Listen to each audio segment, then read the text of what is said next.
The Michael Carrick thing is just like box office because, it's just one of these things where you can't imagine they're going to give him the job until he... But Tim, if this continues, is he not going to get the job? There's no scenario where like the fans allow them to hire someone else out. Because if you think about if you're making that decision on United's side, you have Carrick doing well, they're winning, they're in Champions League, whatever. And now you bring someone else in. The downside is so massive, right? What if the person's terrible? You're like, well, you had the guy right there. Yeah, I know. But they've done this before. He's one of the, It's been 12 years of this. Things have been so knee-jerky, right? But Amarim wasn't, right? And that didn't, so they're going to say, well, that didn't work out. I'm just, look, there's a couple different scenarios for various reasons, because if he does really well, which he started off really well, and continues, and they get themselves in the Champions League, I would say yes.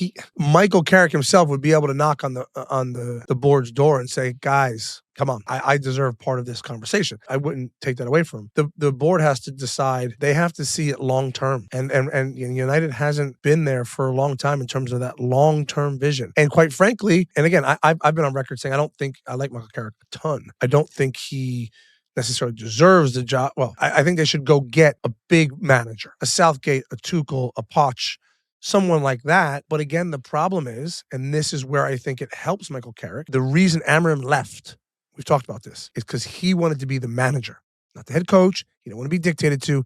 He wanted to be the manager. And the guys that I just mentioned are not coming to a football club, even as big as Man United, and go, all right, you guys tell me what players to sign. You guys tell me how to play. No. So the board will run into the same problems if they go get a bigger manager. So that might help Michael Carrick.